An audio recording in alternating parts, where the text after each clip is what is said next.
Hey friends, this is Kumar Amit and you are watching M Talk Education channel. And dear friends, today we will study about introduction of biology. Friends, इसके पहले lecture में मैंने upload किया है cell के बारे में, ठीक है। आज हम इंट्रोडक्शन बायोलॉजी का अपलोड कर रहे हैं, ठीक है। तो आइए देखते हैं इस लेक्चर को। Friends, first of all we will see introduction of biology. First we will see what is biology. What is biology? Friends, biology is a natural science concerned with the study of life and living organism like plants and animals. Friends, biology जो है जीव विज्ञान, यह एक प्राकृतिक विज्ञान है। यह क्या है? एक प्राकृतिक विज्ञान है जो जिसमें हम लोग अध्ययन करते हैं जीवन के बारे में और लिविंग यानी जीवित जीवों के बारे में, ठीक है। लाइफ के बारे में अध्ययन करते हैं और जो जीव जीवित हैं, जिनमें जान है, उनके बारे में हम लोग अध्ययन करते हैं, जैसे कि प्लांट्स एंड एनिमल्स। इसमें पौधों के बारे में भी हम अध्ययन करते हैं और एनिमल्स के बारे में भी अध्ययन करते हैं, जानवरों के बारे में भी अध्ययन करते हैं। It is classified into two parts, zoology and botany. Biology के दो हिस्से हैं, एक है जूलॉजी और दूसरा है बॉटनी, ठीक है। तो देखिए, एक को कहते हैं हम जीव विज्ञान, एक को कहते हैं हम लोग वनस्पति विज्ञान, ठीक है। जिसमें जीवों का अध्ययन हम करते हैं उसको जूलॉजी कहते हैं, और जिसमें हम लोग प्लांट्स का अध्ययन करते हैं, प्लांट्स की स्टडी करते हैं, उसको हम लोग बॉटनी कहते हैं। Friends, now a study of plant is called botany, the part of biology in which we will study about plants, that is called botany. botany के बारे में यानी botany में हम लोग जितने भी इस planet पर पौधे हैं सबके बारे में हम क्या करेंगे? अध्ययन करेंगे, डिटेल्स में उसका स्टडी करेंगे, ठीक है। उसको हम क्या कहेंगे? बॉटनी कहेंगे, ठीक है। और एनिमल्स, जितने भी एनिमल्स हैं, जीव हैं, उनके बारे में जब हम डिटेल्स में पूरी हम स्टडी करेंगे तो उसको हम कहेंगे जीव विज्ञान यानी जूलॉजी कहेंगे, ठीक है।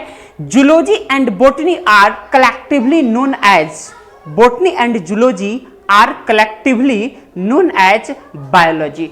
बायोलॉजी हम जब कहेंगे तो बायोलॉजी में दोनों पार्ट्स आ जाएंगे, बॉटनी भी आ जाएंगे और जूलॉजी भी आ जाएंगे। यानी बायोलॉजी में हम लोग पौधों का भी अध्ययन करते हैं और जीवों का भी अध्ययन करते हैं, इसलिए इसको कलेक्टिवली हम कह देते हैं बायोलॉजी, जीव विज्ञान, ठीक है। फ्रेंड्स, अब देखिए, अब बात आती है कि बायोलॉजी जो शब्द है उसको सबसे पहले किसने दिया?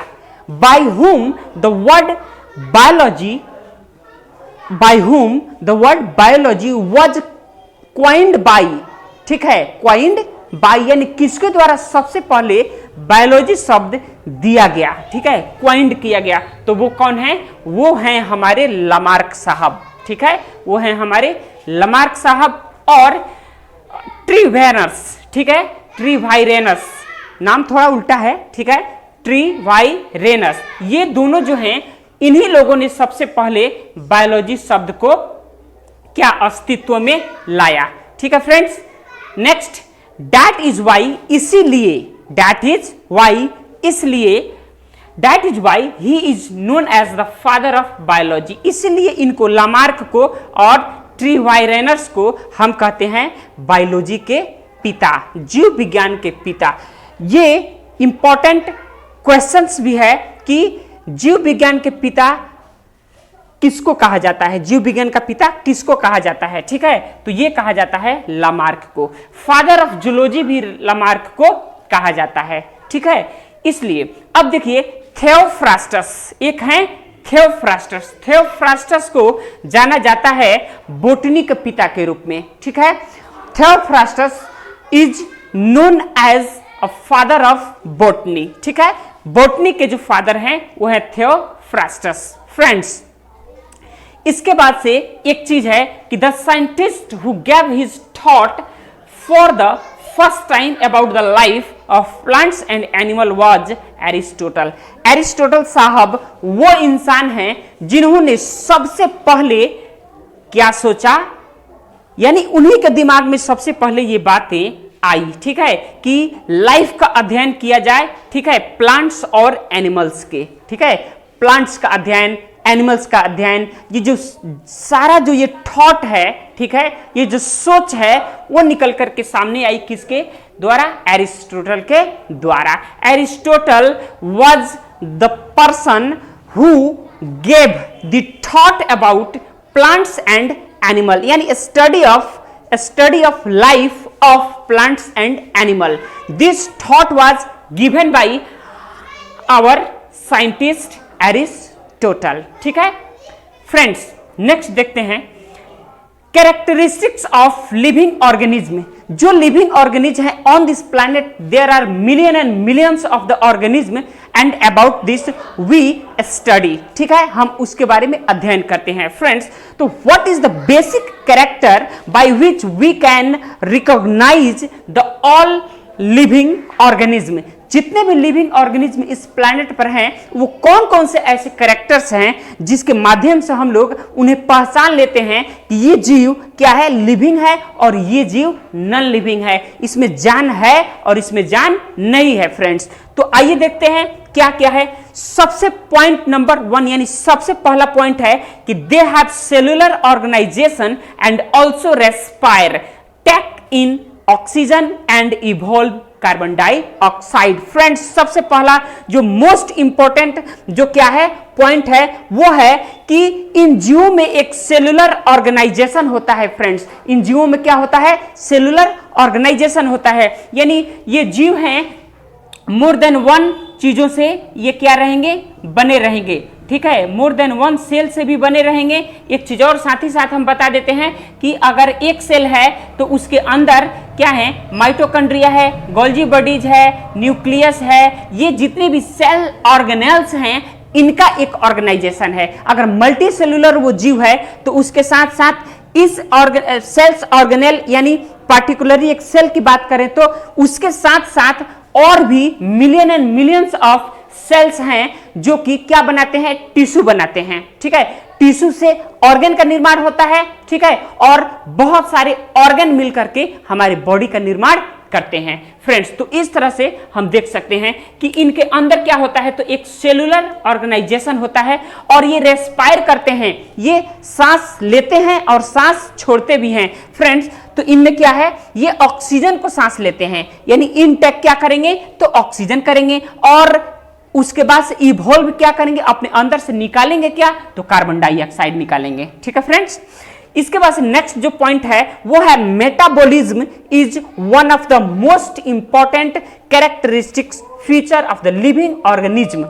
मेटाबॉलिज्म का प्रोसेस होता है फ्रेंड्स, मेटाबॉलिज्म का प्रोसेस में ही हम जो कुछ भी खाते हैं वो हमारे बॉडी के अंदर क्या होता है, डाइजेस्ट होता है। डाइजेस्ट होने के बाद से वहां से जो ब्रेक होता है, जो एनर्जी है वो क्या है कि वो सेल के, ये ब्लड के माध्यम से हमारे सेल के अंदर जाता है, वहां पे मेटाबॉलिज्म का पूरा प्रोसेस होता है। उसके बाद से वहां एनर्जी क्रिएट होता है एटीपी के रूप में। उस एटीपी के रूप में जो एनर्जी क्रिएट है वो माइटोकॉन्ड्रिया में स्टोर हो जाता है, ठीक है फ्रेंड्स। तो ये सारा जो क्रिया है यानी एनर्जी बनने का process, the process of making energy, जो मेटाबॉलिज्म है, मेटाबॉलिज्म की जो प्रक्रिया है वो हमारे किस में होती है, यानी इन जीवों में होती है, ठीक है, इन जीवों में होती है। और ये जो मेटाबॉलिज्म का प्रोसेस है ये एक यूनिक प्रोसेस है, ठीक है। अब देखिए, it comprises two phases that are anabolism, constructive. देखिए, एनाबॉलिज्म ऐसा चीज है जो कंस्ट्रक्टिव फेज है इसका, और कैटाबॉलिज्म ऐसा चीज है जो इसका डिस्ट्रक्टिव फेज है। तो ये 2 फेजों में ये प्रक्रिया होती है। मेटाबॉलिज्म की प्रक्रिया कितने फेजों में होती है, तो 2 फेजों में होती है फ्रेंड्स। इसके बाद से देखते हैं, they take nutrition for their growth. अपने ग्रोथ के लिए जितने भी लिविंग ऑर्गेनिज्म हैं इनके ग्रोथ के लिए सबसे जरूरी है कि ये न्यूट्रिशन लेंगे, ठीक है। They take something, they eat something. जब वो कुछ खाएंगे and that will be digested in their body, उनके बॉडी में ये चीज डाइजेस्ट होगा, वहां से एनर्जी उन्हें मिलेगा, तभी ये जीवित रह पाएंगे। क्योंकि जो जीने का जो बेस है, जो एनर्जी पाने का बेस है, वो क्या है? खाना है। जब तक ये कुछ खाएंगे नहीं तब तक ये सरवाइव नहीं कर पाएंगे, ये मर जाएंगे, ठीक है। तो सबसे जरूरी है कि ये क्या करते हैं? ये न्यूट्रिशन करते हैं, यानी अपना पोषण करते हैं और उस पोषण के लिए खाना खाते हैं, ठीक है। They have tendency to reproduce. जितने भी लिविंग ऑर्गेनिज्म है ये सेम अपने ही जैसे ऑफ स्प्रिंग को क्या करते हैं? तो रिप्रोड्यूस करते हैं। इनमें रिप्रोड्यूस की क्या होती है? टेंडेंसी होती है। They have tendency to reproduce the offspring like them, ठीक है। अब ये जितने भी हैं अपने ही जैसे ये क्या प्रयोग करेंगे, यानी बनाएंगे, अपने ही जैसे ऑफ स्प्रिंग को बनाएंगे, यानी संतान उत्पन्न करने की क्षमता इनमें होती है, ठीक है। ये भी एक इंपॉर्टेंट क्या है? तो इसके कैरेक्टर्स हैं। जो भी लिविंग ऑर्गेनिज्म हैं ये कैरेक्टर हैं, ठीक है। They have the ability to respond to changes in both internal and external क्या इन्वायरमेंट। अब देखिए इनमें रेस्पॉन्ड करने की क्षमता है, क्योंकि इनमें सेंसिटिविटी है, ठीक है। ये जितने भी लिविंग ऑर्गेनिज्म है, the all living organism have sensitivity, ठीक है। And because of them they respond, ठीक है, like respond internally and externally. यानी ये रेस्पॉन्ड करेंगे, ये अपने बनावट के अनुसार, यानी जो इनकी बनावट है, चाहे वो इंटरनली हो चाहे वो एक्सटर्नली हो, इसमें अगर कोई परिवर्तन करने के लिए चाहेगा तो उस पर ये रेस्पॉन्ड करेंगे, यानी नहीं होने देंगे, ठीक है।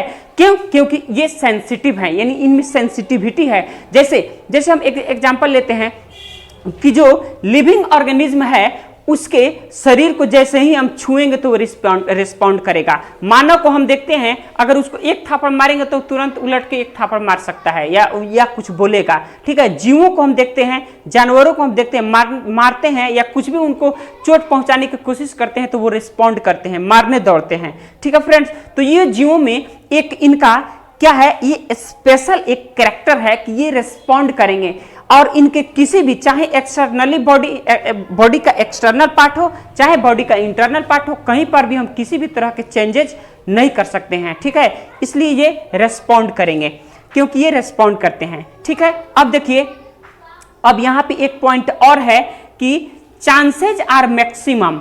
किस तरह के चांसेज आर मैक्सिमम? तो देखिए, they have sensitivity, their survival chances are maximum, they move from place to place। इसलिए इनके सर्वाइवल चांसेस ज्यादा हो जाते हैं। ये रेस्पॉन्ड करते हैं, अपनी रक्षा करते हैं, ठीक है। कोई भी चीज इनके तरफ अगर आती है क्या बोले, इनको नुकसान पहुंचाने के लिए, तो उससे ये अपना स्वयं की रक्षा करने में सक्षम हैं। इसलिए ये मैक्सिमम टाइम तक क्या रह सकते हैं? मैक्सिमम टाइम तक जीवित रह सकते हैं, ठीक है फ्रेंड्स। अब देखिए यहां पे अब बात यह है कि they move from one place to another place, ठीक है। ये एक जगह से दूसरे जगह क्या कर सकते हैं? मूव कर सकते हैं, जा सकते हैं। बट ये अप्लाई नहीं होता है प्लांट्स में, ठीक है। ये क्योंकि प्लांट तो क्या है? अस्थाई चीज है, एक ही जगह पर रहने वाले। But there is also exception, लेकिन यहां पर भी एक्सेप्शन है, ठीक है। यानी प्लांट्स में बहुत कुछ ऐसे एक्सेप्शंस हैं जो मूव भी करते हैं, ठीक है, जो एक जगह से दूसरी जगह भी जा सकते हैं फ्रेंड्स। तो ये इंपॉर्टेंट है, ठीक है। तो देखिए ये इतनी जानकारी है, ये बहुत ही इंपॉर्टेंट जानकारी है, ठीक है। तो ये तो रहा बायोलॉजी का इंट्रोडक्शन पार्ट फ्रेंड्स, ये बहुत ही इंपॉर्टेंट है। यहाँ से बहुत सारे क्वेश्चंस भी निकल करके सामने आते हैं। तो फ्रेंड्स आज के वीडियो लेक्चर में बस इतना ही, और वीडियो को पूरा देखिए और इसे लाइक कीजिए, सब्सक्राइब कीजिए, इसे शेयर कीजिए ताकि दोस्तों को भी इससे फ़ायदा हो। तो आज के लिए बस इतना ही। Have a nice day, take care and bye bye.